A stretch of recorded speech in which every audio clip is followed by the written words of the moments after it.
Hi friends, welcome to Instart Mata channel. Don't forget to subscribe my channel. इस video में बात करेंगे बहुत ही इंपॉर्टेंट लीगल क्वेश्चन के बारे में। जो भी एंट्रेंस एग्जाम अपना प्रिपेयर कर रहे हैं लॉ का, उसके लिए बहुत ही स्पेशल होती है 3 ईयर 5 ईयर, लेकिन ये specially BA LLB 5 year programme के लिए बहुत ही इंपॉर्टेंट क्वेश्चन है। तो ये प्रीवियस क्वेश्चन से उठाए गए हैं कुछ इंपॉर्टेंट जो है पेपर से, तो ये आपको काफ़ी हेल्प करेंगे सभी एंट्रेंस एग्जाम में, जो भी 5 ईयर का फिलअप किया है या 3 ईयर का, दोनों के लिए। तो ये वीडियो जरूर देखिएगा। चलिए हम बात करते हैं सबसे पहले फर्स्ट क्वेश्चन के बारे में। तो यहाँ पे है principle wilful rash driving is a offence. Wilful rash driving मतलब जानबूझ के जो है गलत तरीके से ड्राइव करना एक जो है ऑफेंस है, एक अपराध है। और फैक्ट क्या है, mister Tiwari was driving his car after drinking alcohol. Mister Tiwari जो है अल्कोहल पी के अपनी कार ड्राइव कर रहे हैं। Police book him for a wilful negligent driving. The act of police lawful, क्या यह पुलिस द्वारा लॉफुल किया गया है, सही है कि नहीं है। तो यहाँ पे 4 ऑप्शन है आपके। No, because mister Tiwari was not a driving rashly, he was drunk while driving. Second option आपका है no, there is not a negligent act. C है आपका option yes, because mister Tiwari was driving rashly. और D जो है आपका yes, because the police was the power to arrest a person driving rashly. तो यहाँ पे जो है साफ साफ मेंशन किया गया है कि wilful rash driving is offence. तो रेस्ट ड्राइविंग तो मिस्टर तिवारी कर नहीं रहे थे, उन्होंने केवल अल्कोहल पिया हुआ था। तो इसलिए जो है no, because mister Tiwari was not driving rashly, he was a drunk while driving. तो ये पुलिस द्वारा किया गया कृत्य सही नहीं है, लॉफुल तरीका नहीं है ये, इसीलिए उनको गिरफ्तार नहीं कर सकती है, वो पुलिस उनको चार्ज पे नहीं ले सकती है। तो आपको समझ में आ गया होगा, बहुत ही इंपॉर्टेंट है। प्रिंसिपल ही सारा इंपॉर्टेंट प्ले करता है फैक्ट और प्रिंसिपल के क्वेश्चन में। तो बहुत ही ध्यान से प्रिंसिपल आप पढ़िए, तभी आप जो है फैक्ट क्लियर हो पाएगा आपका, तब आप आसानी से आंसर दे पाएंगे। अब आपको समझ में आ गया कैसे जो है आप सॉल्व कर सकते हैं। अब नेक्स्ट क्वेश्चन देखते हैं। The E code project was launch in, कब जो है ई कोड प्रोजेक्ट लॉन्च किया गया था। तो बहुत ही इंपॉर्टेंट है, 2005 में ये सेटअप किया गया था, ई कोड के लिए बनाया गया था, सबमिट किया गया था, फिर रिपोर्ट सबमिट किया गया 2005 में। उसके बाद इम्प्लीमेंट कब किया गया सबसे पहले, तो आपके 4 ऑप्शन है 2011, 2010, 2009 एंड 2007। तो राइट आंसर आपका 2007 है। और सबसे पहले इसको 2 फेज में किया गया था। इसमें जो है डिस्ट्रिक्ट कोर्ट और तालुका कोर्ट को सबसे पहले जो है ई कोड में तब्दील किया। दैट मीन जो है इससे क्या होगा, reduce the pendency of cases और स्ट्रीम लाइनिंग जुडिशियल प्रोसेस, आसानी से जुडिशियल प्रोसेस हो जाए और पेंडेंसी ऑफ जो केसेज हैं उसको जो है कम किया जा सके जो है ई कोर्ट के माध्यम से। सबसे पहला हाई कोर्ट में जो है ट्रायल जो है अहमदाबाद में हुआ था, लेकिन जो है एक इम्पॉर्टेंट बता दूं, ई कोर्ट सबसे पहले किस हाई कोर्ट में इस्टेब्लिश हुआ था, तो वो हुआ था जो है हैदराबाद कोर्ट में, जो जिस समय तेलंगाना और आंध्र प्रदेश के दोनों का एक ही कोर्ट हुआ करता था 2013 में, वहाँ पे होता। तो अब आपको समझ में आ गया होगा। अगर आपका क्वेश्चन इस तरह आता है कि सबसे पहले हाई कोर्ट किस हाई कोर्ट ने ई कोर्ट प्रोजेक्ट लॉन्च किया था, तो वो जो है हैदराबाद कोर्ट है, ये ध्यान रखिएगा। लेकिन अगर जो है तालुका और डिस्ट्रिक्ट कोर्ट का पूछता है, 2007 में इम्प्लीमेंट किया गया था, इंपॉर्टेंट है, ये याद रखिएगा। अब नेक्स्ट जो क्वेश्चन हम देखते हैं, parole is a suspension of sentences, the statement is, क्या रिहाई जो है टेम्पररी रिहाई जिसके स्थगित करता है, क्या सस्पेंशन सज़ा को जो है स्थगित करता है, ये क्या यह सही है कि गलत है, या पार्सली करेक्ट है, या नन ऑफ द, या इनमें से कोई नहीं। तो आपका राइट आंसर जो है फॉल्स है। ये पैरोल जो है एक टेम्पररी रिलीज होता है। तो इसमें जो है जो अपराधी होता है या कन्विक्टेड और गिल्टी होता है, उसको जो है कुछ समय के लिए जेल से बाहर आने को दिया जाता है कोर्ट द्वारा। तो अब आपको समझ में आ गया कि पैरोल मतलब क्या होता है। ये जो है सस्पेंशन ऑफ सेंटेंसेस नहीं होता है, इंपॉर्टेंट है। बेल सस्पेंशन ऑफ सेंटेंसेस हो सकता है, लेकिन पैरोल सस्पेंशन ऑफ सेंटेंसेस नहीं हो सकता है। इसे आसान भाषा में हम टेम्पररी रिलीज भी कहते हैं, बहुत ही इंपॉर्टेंट है, याद रखिएगा। ये टेम्पररी रिलीज किसे कहते हैं, तो पैरोल को हम कहते हैं। अब नेक्स्ट इंपॉर्टेंट क्वेश्चन हम देखते हैं, the process by which the state ensure that the offender is punished is called, मतलब उस तरीके को क्या कहते हैं जब जो है एक देश या जो है राज्य द्वारा दंड दिया जाता है, जो दंड किया हुआ है उसे, तो हम क्या कहते हैं। 4 ऑप्शन है आपके, investigation, trial, prosecution, none of the above. यहाँ पे इन्वेस्टिगेशन का अर्थ होता है जांच पड़ताल, ट्रायल का अर्थ होता है परीक्षण, और प्रोसिक्यूशन का अर्थ होता है अभियोग। तो हम जब स्टेट द्वारा किसी ऑफेंडर को पनिश किया जाता है, उस पर मुकदमा चलाया जाता है, तो उसे हम क्या कहते हैं, अभियोग कहते हैं। तो दैट इज़ राइट आंसर आपका क्या होगा, प्रोसिक्यूशन, सी। बहुत ही इंपॉर्टेंट है, याद रखिएगा, बहुत इंपॉर्टेंट क्वेश्चन है ये, 3 ईयर के लिए एंड 5 ईयर के लिए भी होगा ये।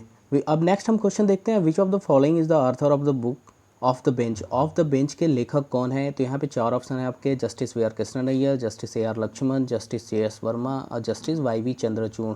इन जज की बात करूँ तो वन ऑफ द प्रोमिनेंट जज रहे हैं, और ये जो है इसके अलावा 2 बुक लिखे हैं, of law and life, leave from my personal life, one of the prominent book है, बहुत नामी बुक है, इसीलिए मैं यहाँ पे 2 नाम दे दे रहा हूँ। Justice V R Krishna Iyer इसके राइट आंसर है ऑफ द बेंच के। और इसके अलावा जो है AR लक्ष्मण ने वॉइस ऑफ जस्टिस लिखा हुआ है, जस्टिस JS वर्मा ने the new universal human right लिखा हुआ है बुक, और YV चंद्रचूड़ एक ऐसे जज हैं जो लॉन्गेस्ट सर्विस CJI रहे हैं, सबसे ज़्यादा लंबे समय तक जो है चीफ जस्टिस ऑफ इंडिया कोई रहा है तो वो जो है YV चंद्रचूड़ है। अगर ऐसा क्वेश्चन आता है कि सबसे लंबे समय तक कौन चीफ जस्टिस रहा है तो YV चंद्रचूड़ आपका आंसर रहेगा। नेक्स्ट क्वेश्चन है where is the national judicial academy located, national judicial academy कहाँ पे स्थित है? तो इसके 4 ऑप्शन है आपके, कोलकाता, भोपाल, दिल्ली, मुंबई। तो यहाँ पर मैं बता देना चाहता हूँ आपको, दिल्ली में इंडियन लॉ इंस्टीट्यूट है, one of the premier legal research institute है, बेस्ट इंस्टीट्यूट है LLM प्रोग्राम के लिए, PhD प्रोग्राम के लिए। तो आपका राइट आंसर क्या होगा? नेशनल जुडिशियल एकेडमी भोपाल में स्थित है। नेक्स्ट इंपॉर्टेंट क्वेश्चन देखते हैं, every suit shall be institute, प्रत्येक मुकदमा कहाँ पे जो है शुरू होता है या कहाँ पे जो है कहाँ पे फाइल किया जाता है?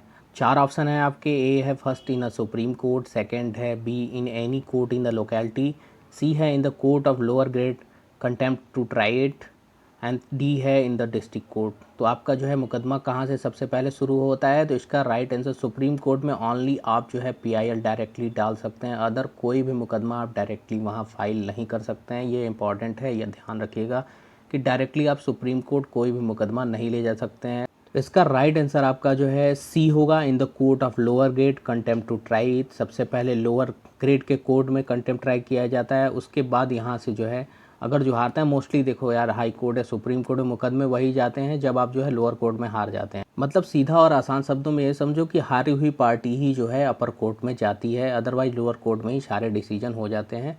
और अगर वो प्रिपेयर है या फिर जो है आर्बिट्रेशन के द्वारा सही हो जाता है तो फिर जो है हायर कोर्ट में नहीं जाता है मुकदमा। तो अब आपको समझ में आओगे, in the court of lower grade contempt to try it, सबसे पहले लोअर ग्रेड में ट्राई किया जाता है प्रत्येक मुकदमा, वहीं से इंस्टीट्यूट होता है, वहीं से शुरू होता है ये। अब नेक्स्ट इंपॉर्टेंट क्वेश्चन देखते हैं, dishonour of cheque is a offence punishable under, dishonour of cheque का ऑफेंस जो है किसके अंडर में पनिश किया जाता है? ऑप्शन देखते हैं हम, Indian penal code, banking regulation act, negotiable instrument act and payment and settlement act. ये 4 ऑप्शन है। तो यहाँ पे मैं बता दें सबकी डिटेल में थोड़ी आपको यहाँ बता देना चाहता हूँ जिससे आपको कन्फ्यूजन क्रिएट ना हो। इंडियन पिनल कोड जो है ऑफिशियल क्रिमिनल कोड है, ये डील करता है जो है ऑफिशियल क्रिमिनल ऑफेंस होता है, मतलब किस सज़ा में किस तरह का प्रावधान है ये बताता है। सेकंड जो है बैंकिंग रेगुलेशन एक्ट, ये जो है डील करता है बैंकिंग रेगुलेशन का, जो भी बैंक यहाँ रन कर रहे हैं इंडिया में उसको जो है कैसे ये रन करना है, कैसे क्या करना है, ये सारा बैंकिंग रेगुलेशन एक्ट के द्वारा होता है। निगोशिएबल इंस्ट्रूमेंट एक्ट जो है प्रोमाइजरी नोट, बिल ऑफ एक्सचेंज और चेक के रिगार्डिंग जो है डील करता है। एंड फोर्थ ऑप्शन जो है पेमेंट एंड सेटलमेंट एक्ट, ये जो है पेमेंट और सेटलमेंट के रिगार्डिंग जो है रेगुलेट करता है। अब आपको समझ में आ गया होगा कि इंपॉर्टेंट इसका आंसर क्या होगा। Dishonour of cheque is a punishable offence under, dishonour of cheque के रिगार्डिंग ऑफेंस जो है पनिश किसके अंदर में किया जाता है? तो ये आपका राइट आंसर जो है निगोशिएबल इंस्ट्रूमेंट एक्ट, मतलब जो है पराक्रम लिखित अधिनियम के द्वारा जो है डिजॉनर ऑफ चेक के रिगार्डिंग पनिश किया जाता है। यहाँ पे एक इंपॉर्टेंट चीज़ और मैं आपको बता देना चाहता हूँ, इंडियन पिनल कोड जो है 1860 में आया था, इसको 1860 कहते हैं, IPC 1860। बैंकिंग रेगुलेशन 1949 में आया था, निगोशिएबल इंस्ट्रूमेंट एक्ट 1881 में आया था और पेमेंट एंड सेटलमेंट एक्ट जो है 2007 में आया था। तो याद रखिएगा, अगर ऐसा पूछा जाता है कब आया था ये और डेट दिया हुआ हो तो आपको आसानी से पता चल जाए, तो इसीलिए मैंने यहाँ पे ये भी बता दिया है। तो आपको समझ में आया होगा, निगोशिएबल इंस्ट्रूमेंट एक्ट 1881 में आया था, राइट आंसर आपको मैंने पहले ही बता दिया है। अब नेक्स्ट क्वेश्चन हम देखते हैं, information technology act come into operation in, सब इन्फॉर्मेशन टेक्नोलॉजी एक्ट जो है कब जो है अस्तित्व में आया, कब जो है यह काम करने लगा इंडिया में, कब लागू हुआ ये? 4 ऑप्शन है आपके यहाँ पे, फर्स्ट है 2001, सेकंड है 2002, थर्ड है 2000 एंड फोर्थ है 1999। आपको मैं यहाँ बता देना चाहता हूँ एक इंपॉर्टेंट कि RTI जो है 2005 में आया था और इन्फॉर्मेशन टेक्नोलॉजी एक्ट जो है 2000 में आया था। याद रखिएगा, अगर RTI का पूछता है 2005 एंड IT एक्ट का पूछता है तो 2000 में आया था। नेक्स्ट इंपॉर्टेंट क्वेश्चन देखते हैं, the FEMA act means, FEMA act क्या है, फुल फॉर्म क्या है इसका, यहाँ पे पूछा गया है। 4 ऑप्शन यहाँ पे आपके अवेलेबल हैं, foreign exchange act first option है, सेकंड है foreign management act, C option है foreign exchange management act and D है नन ऑफ द अबव, इनमें से कोई नहीं। अब मैं आपको यहाँ बता देना चाहता हूँ, ये जो है फॉरेन एक्सचेंज मैनेजमेंट एक्ट इसका फुल फॉर्म होता है, ये डील करता है फॉरेन एक्सचेंज के ट्रेड और पेमेंट के रिगार्डिंग। अगर विदेश से कोई व्यापार या जो है पेमेंट के रिगार्डिंग आता है कुछ भी तो वो डील किया जाता है, मतलब जो भी विदेश से व्यापार या पेमेंट के रिगार्डिंग डील किया जाता है वो इसी कानून के द्वारा किया जाता है। ये जो है 1999 में इंडिया में लागू हुआ था। अब नेक्स्ट इंपॉर्टेंट क्वेश्चन देखते हैं, the modern conception of human right develop in the aftermath of the, modern human right conception जो था वो किसके बाद डेवलप किया गया? First world war, second world war, gulf war, none of the above. तो मॉडर्न जो है ह्यूमन राइट जो है 1948 में यूएन द्वारा अडॉप्ट किया गया था और ये जो है सेकेंड वर्ल्ड वार के बाद डेवलप किया गया था, जिसमें काफ़ी जो है क्षति पहुंची थी। तो उसके बाद जो है एक ह्यूमन राइट जो है क्या होना चाहिए सभी देशों को पालन करने के लिए बनाया गया था 1948 में। तो ये इंपॉर्टेंट है, याद रखिएगा किसके बाद जो है modern conception of human right develop किया गया था। तो ये सेकेंड वर्ल्ड वार के बाद डेवलप किया गया था। इंपॉर्टेंट है, नोट डाउन करके जरूर रख लीजिएगा। अब नेक्स्ट इंपॉर्टेंट क्वेश्चन देखते हैं, बहुत ही इंपॉर्टेंट है। The Indian supreme court consist of, Indian supreme court में कितने जज हैं या कंसिस्ट करता है कितने जजों को। ऑप्शन है आपके 26 जजेज, 28 जजेज, 31 जजेज एंड 34 जज। सेकंड वाले ऑप्शन में टाइपिंग एरर हो गया है, एफ हो गया है जे की जगह, सॉरी इसके लिए।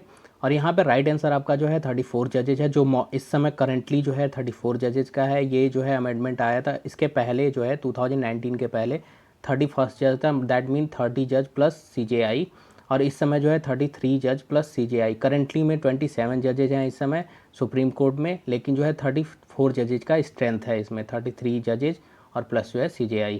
ये जो है the supreme court number of जजेज अमेंडमेंट बिल 2019 में ले आया गया था, जो कानून मंत्री रविशंकर प्रसाद द्वारा पास कर दिया गया। उसके बाद सुप्रीम कोर्ट में जजों की संख्या जो है स्ट्रेंथ बढ़ के जो है 30 से 33 हो गई, एक्सक्लूडेड CJI। अगर CJI को जोड़ेंगे उसमें तो जो है इस समय 34 जजेज की स्ट्रेंथ है, लेकिन वर्किंग इस समय जो है 27 जजेज ही हैं सुप्रीम कोर्ट में, इंक्लूडिंग CJI। अब नेक्स्ट इंपॉर्टेंट क्वेश्चन देखते हैं, क्राइम इज अ, क्राइम अपराध क्या है, क्राइम क्या कहते हैं। ये 4 तरह के हैं, प्राइवेट रॉन्ग होता है, पब्लिक रॉन्ग होता है, सिविल रॉन्ग होता है या नन ऑफ द अबव। तो यहाँ पे मैं आपको बता देना चाहता हूँ, प्राइवेट रॉन्ग और सिविल रॉन्ग दोनों टॉर्ट के अंदर आते हैं। टॉर्ट इज कॉल्ड ऑल्सो और civil wrong, that mean private भी हो सकता है टॉर्ट और पब्लिक भी हो सकता है। लेकिन जो है क्राइम कभी भी जो है प्राइवेट नहीं होता है, ये जो है अफेक्ट करता है पूरी तरह सोसाइटी को, तो ये जो है पब्लिक होता है। यहाँ पे राइट आंसर आपका पब्लिक होगा। और यहाँ पे मैं बता देना चाहता हूँ, टॉर्ट को ऑल्सो कॉल्ड सिविल। अगर आपके एंट्रेंस में ऐसा पूछा जाता है कि सिविल रॉन्ग किसे कहते हैं, 4 ऑप्शन दिए हुए हैं, क्राइम, टॉर्ट, तो टॉर्ट ही आपका राइट आंसर है। यहाँ पे टॉर्ट को ही टिक करके आएगा, सिविल रॉन्ग टॉर्ट ही होता है, वो पब्लिक प्राइवेट दोनों हो सकता है। इसमें जो है मोस्टली जो है सिविल कोर्ट में ही जाया जाता है और कंपनसेट यहाँ पे किया जाता है। लेकिन जो है क्राइम जो है ऑफेंस है, ये बहुत बड़ा इफेक्ट डालता है सोसाइटी पे, इसीलिए पब्लिक रॉन्ग है, ये प्राइवेटली हो ही नहीं सकता कभी भी, इसीलिए crime is a public wrong. Right answer आपका मैंने पहले बता दिया था कि बी ऑप्शन राइट आंसर है, पब्लिक रॉन्ग। अब नेक्स्ट हम इंपॉर्टेंट क्वेश्चन देखते हैं, the minimum age of voting in a panchayat election in India. Panchayat election में मिनिमम एज क्या है वोटिंग के लिए भारत में। तो आप ये जो है राइट आंसर आपका क्या होगा, फर्स्ट ऑप्शन आपका 18 ईयर, सेकंड है 21 ईयर, थर्ड है 16 ईयर एंड फोर्थ है 17 ईयर। तो 61st अमेंडमेंट इन 1989 में ये रिड्यूस करके एज जो है 21 से 18 किया गया था। ये सारे इलेक्शन के लिए लागू है ये, यानी कि वोटिंग का एज जो है 18 ईयर है। मैं आपको एक इंपॉर्टेंट चीज़ और बता देना चाहता हूँ, ये 62 अमेंडमेंट हुआ था, लेकिन 61st अमेंडमेंट में बाद में इसको चेंज कर दिया गया, इसीलिए इसको 61st अमेंडमेंट कहा जाता है, ना कि 62nd अमेंडमेंट कहा जाता है। तो ये ध्यान रखिएगा, बहुत इंपॉर्टेंट है। आप जो है गूगल करके भी आप इसको पढ़ सकते हैं कि 62 अमेंडमेंट था ये, इसको बाद में 61st अमेंडमेंट किया गया। अब नेक्स्ट इंपॉर्टेंट क्वेश्चन देखते हैं, one of the most important question है ये, national law day in India observe in, national law day कब सेलिब्रेट किया जाता है इंडिया में, कब मनाया जाता है। 4 ऑप्शन है आपके यहाँ पे, 24 अक्टूबर, 10 दिसंबर, 26 नवंबर एंड 15 अगस्त। 24 अक्टूबर को UN day, United nation day मनाया जाता है। 10 दिसंबर को ह्यूमन राइट डे मनाया जाता है। 26 नवंबर को नेशनल लॉ डे मनाया जाता है, क्योंकि इसी दिन अडॉप्ट किया गया था कॉन्स्टिट्यूशन को 1949 में, इसीलिए इसको जो है नेशनल लॉ डे के रूप में सेलिब्रेट किया जाता है। और 15 अगस्त you know date also it's independence day of India.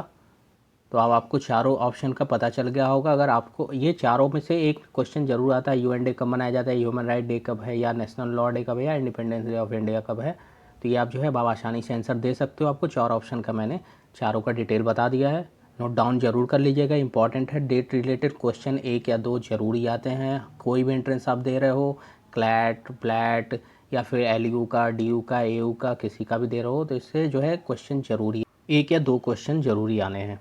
अब नेक्स्ट हम क्वेश्चन देखते हैं, which of the following date is regarded as red letter day in the history of modern India. Red letter day history of modern India का कौन सा regard किया जाता है। 4 ऑप्शन है आपके, 20 फरवरी 1947, 15 अगस्त 1947, थर्ड है आपका 9 दिसंबर 1946 एंड फोर्थ है 24 मार्च 1947।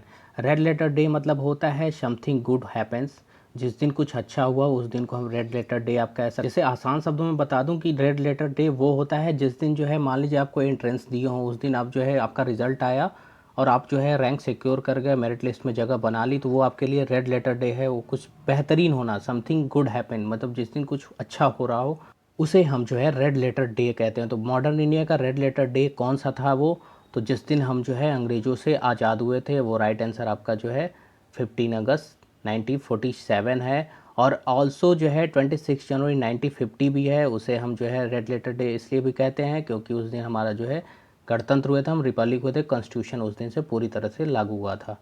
अब नेक्स्ट इंपॉर्टेंट क्वेश्चन देखते हैं हम, the world trade organization come into existence on, किस दिन जो है वर्ल्ड ट्रेड ऑर्गेनाइजेशन जो है लागू हुआ पूरे वर्ल्ड में। ये डील करता है वर्ल्ड ट्रेड, दैट मीन की जो है पूरे विश्व में जो है व्यापार किस तरह से करना है, इस वर्ल्ड ट्रेड ऑर्गेनाइजेशन के तहत ही किया जाता है किसी भी देश से व्यापार। अब ये किस दिन लागू हुआ था, तो ये मैं आपको बता देना चाहता हूँ। 4 ऑप्शन है आपके, दिसंबर 1994, जनवरी 1993, दिसंबर 1996 एंड जनवरी 1995। मैं आपको बता देना चाहता हूँ ये इसके आने से पहले जो है 1948 में गाट नामक जो है ऑर्गेनाइजेशन था, उसके तहत जो है व्यापार होता था। इसका फुल फॉर्म जो है मैं आपको यहाँ बता देना चाहता हूँ, इम्पॉर्टेंट है। गाट का अगर पूछता है, GATT का जो है फुल फॉर्म अगर पूछता है तो ये भी आपके लिए इम्पॉर्टेंट है। ये कब लागू हुआ था, 1948 से। ये ट्रेड के लिए, इंपॉर्टेंट ट्रेड के लिए वर्ल्ड से कैसे ट्रेड करना है ये इसमें बताया गया था। इसी कानून के तहत ट्रेड होता था पूरे वर्ल्ड से। तो इसका फुल फॉर्म होता है general agreement of tariff and trade. Guard का फुल फॉर्म भी पता चल गया, कैसे ट्रेड होता था ये पूरा मैंने बता दिया है। वर्ल्ड ट्रेड ऑर्गेनाइजेशन के द्वारा ही ट्रेड किया जाता है। और इसका राइट आंसर जो है WTO का, कब ये एग्जिस्टेंस हुआ था ये, तो फर्स्ट जनवरी 1995 को एग्जिस्टेंस में आया था। ये बहुत ही इंपॉर्टेंट है, नोट डाउन करके जरूर रखिएगा। नेक्स्ट इंपॉर्टेंट, बहुत इंपॉर्टेंट क्वेश्चन देखते हैं। Which among the following was the only public official to resign his post in protest of emergency, किसने जो है इमरजेंसी में प्रोटेस्ट करने के लिए अपने पब्लिक ऑफिशियल पद को जो है रिजाइन कर दिया, त्यागपत्र दे दिया था।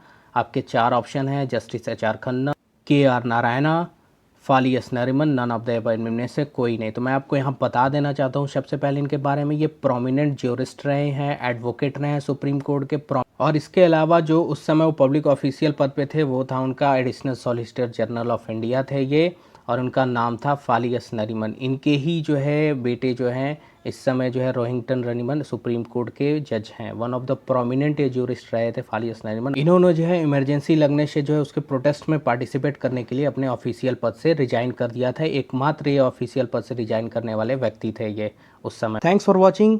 उम्मीद करते हैं आपको ये वीडियो पसंद आया होगा। कोई डाउट या प्रॉब्लम हो क्वेश्चन से रिलेटेड या जो है एंट्रेंस रिलेटेड प्रॉब्लम, तो आप मुझे कमेंट बॉक्स में कांटेक्ट कर सकते हैं, या फिर जो है इंस्टाग्राम के माध्यम से कांटेक्ट कर सकते हैं, और जो है या फिर आप टेलीग्राम के माध्यम से मुझसे कांटेक्ट कर सकते हैं। और इंपॉर्टेंट स्टडी मटेरियल और प्रीवियस ईयर पेपर भी आप टेलीग्राम से वहाँ से डाउनलोड कर सकते हैं मेरे चैनल से। सारे इंपॉर्टेंट लिंक्स आपको डिस्क्रिप्शन में मिल जाए। इस वीडियो को लाइक शेयर एंड सब्सक्राइब करना मत भूलिएगा। Thank you.